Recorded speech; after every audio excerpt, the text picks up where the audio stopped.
Direito e Literatura está de volta, violência sexual, esse é o tema do programa de hoje.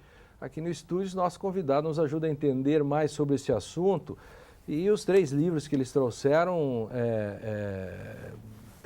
a violência você pode ver nos textos já, né? E a violência praticada, principalmente contra crianças e adolescentes, né, é uma das condutas mais repulsivas, né, da sociedade. Por que isso? Por que isso? Né? Eu queria que nós falássemos um pouco por que isso. Né? Henriette, como eu tinha colocado antes, né, há essa situação de absoluta desigualdade numa criança, né, pela fragilidade dela, né, pelo estado de consciência ainda não plenamente desenvolvido, de moral, e, sobretudo, porque do outro lado nós temos o quê? Nós temos um adulto, né, sabendo o que está fazendo, sabendo muito bem o que está fazendo. Né? E há, portanto, aí esse elemento que é o elemento da dominação.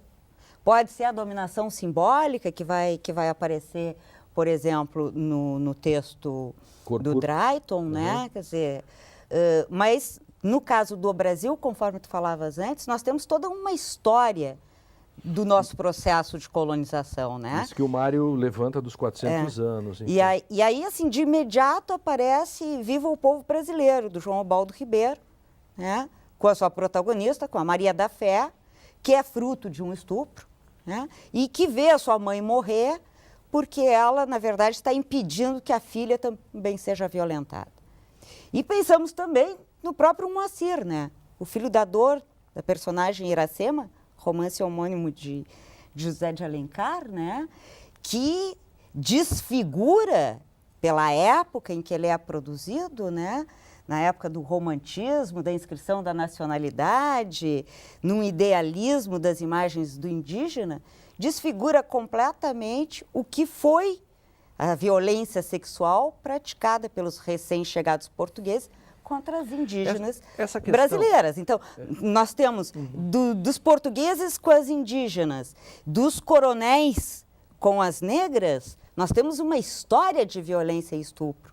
As doenças sexualmente transmissíveis. Eu quero dizer para vocês, olha só, pegando isso que está falando e o Mário vai falar na sequência, o Código falava primeiro crimes contra os costumes. Não contra a dignidade da mulher, mas contra os costumes. Veja como a sociedade, afinal de contas, tinha que esconder isso e era contra os costumes, tinha o título. E segundo, até um certo tempo, o marido tinha direito a usar o corpo da mulher. Inclusive, o estupro, nesse caso, ele era como, ele tinha uma espécie de direito, podia tirar à força o ato sexual, isso até 20 e poucos anos atrás, e tem alguns livros que circulam por aí que ainda não apagaram essa chaga dos seus próprios textos, enfim. Então isso é duríssimo, né? E até um pouco tempo atrás, até 7, 8 anos atrás, Mário, isso você não sabia, e eu sei se o Drayton sabia, a Henriette não sei também, que no direito brasileiro, o sujeito estuprador que casasse com a estuprada, ou ela casasse com o terceiro, extinguia a punibilidade?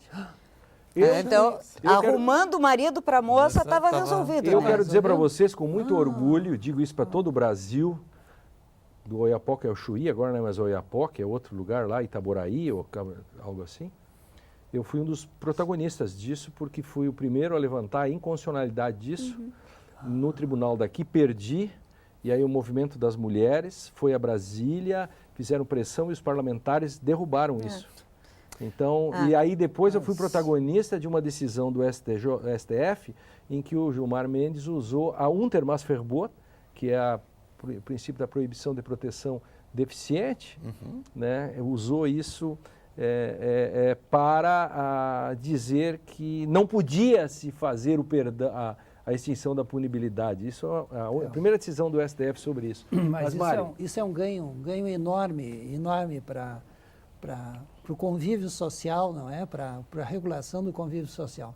Mas eu gostaria de tomar o tema sobre um outro ângulo, porque a casuística é longa, né? A casuística é longa. Veja, a Henriette disse uma coisa interessante, diz assim, um sujeito adulto e responsável, que sabe o que está fazendo. Será Pois é, e Será? aí? Então, pelo seguinte, primeiro a gente está diante de coisas que eu não entendo. Como é possível? Nós queremos entender. Quer dizer, A gente qual é já a diz, lógica? eu não entendo.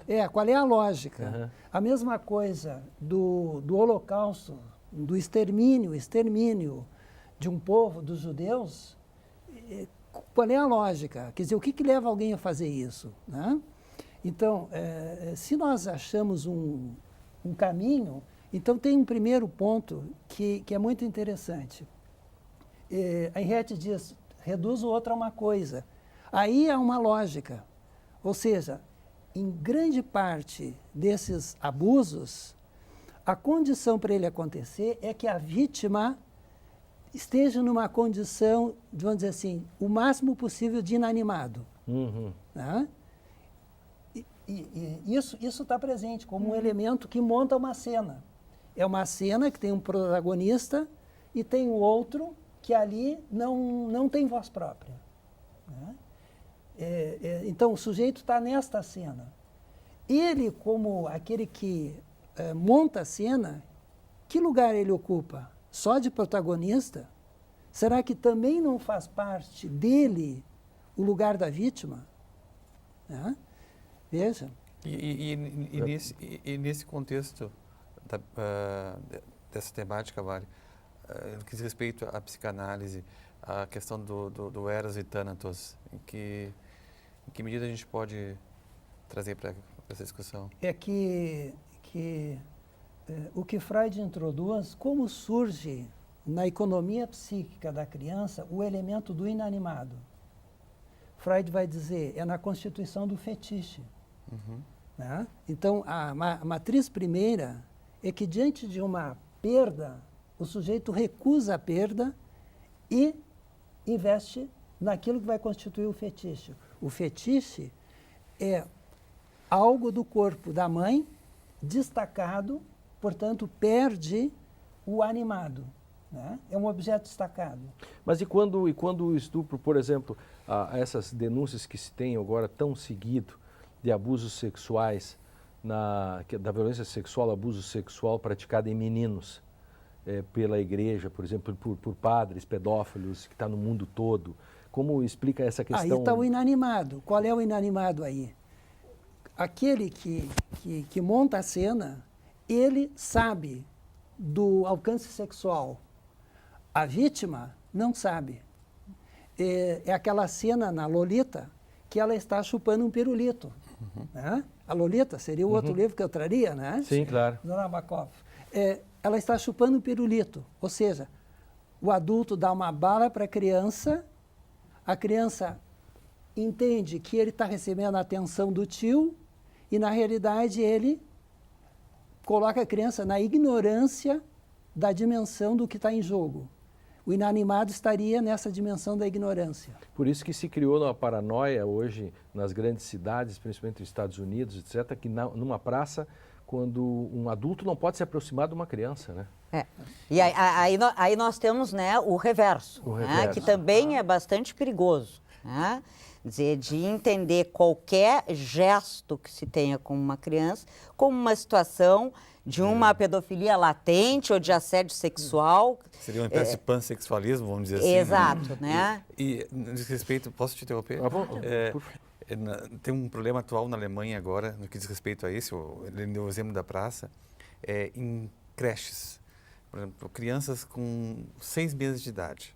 Até então, quem cuidava dessas crianças eram pessoas do sexo feminino, que davam mamadeira, trocavam as fraldas, etc. Agora, homens também querem se habilitar a fazer tais tarefas, né? E é uma grande discussão, então, por parte dos pais que não querem homem exercendo essa atividade. É uma discussão bastante interessante, né? E aí, Mário? Em cima disso que ele está dizendo. Pressupõe que só os homens são pedofílicos? Pressupõe que só os homens são perversos? Só os homens são perversos? Foi uma objeção levantada. Bom, esse é um dado objetivo, né? Por isso que eu trouxe a Michelle Martin, porque ela também. Ela também. E se nós fôssemos ver um filme que está passando, Antes do Inverno, a marroquina com a sua amiga, que seduz homens eu vi esse filme. e os mata, né? No fim, mata. Ele se salvou por pouco, né? Então, essa questão, eu quero, na discussão, portanto, os livros, então, são muito ricos para isso.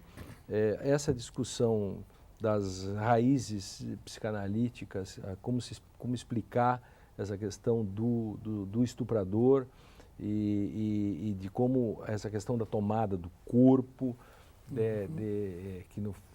como se toma o corpo efetivamente, no sentido de comer, naquele sentido que as pessoas dizem, e como nós não entendemos, e aí a frase ambígua nesse sentido, quando a gente diz, mas eu não consigo entender como o sujeito fez isso. De fato, eu não consigo entender, é isso, né, Mari? Sim, sim, sim. Eu não consigo entender mesmo, nem ele. Nem ele. Sim. Nem ele. Sim. É o próprio caso do menino Bernardo agora, né?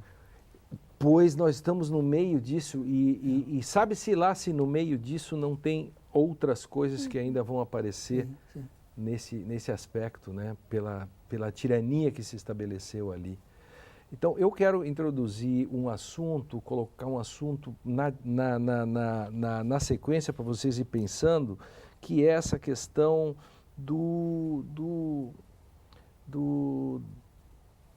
multiculturalismo, por exemplo, nessa questão que hoje invade o mundo, que é a questão da violência, que não é uma violência sexual, mas é uma violência no sexo, ou uma violência na condição, no gênero feminino, por exemplo, que é a ablação, e, portanto, aquele estupro coletivo que aconteceu agora na Inglaterra.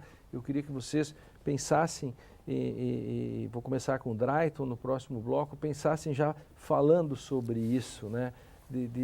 É possível relativizar algo desse gênero? O Direito e Literatura vai para o nosso intervalo, sem relativizar nada, e na volta a discussão sobre... Porque eu não sou relativista, né? Como hermeneuta não poderia ser. No próximo bloco vamos abordar o problema da prova, da figura da vítima, e antes desta questão, a questão que eu falei agora do multiculturalismo. Não saia daí, está imperdível o programa. Já voltamos.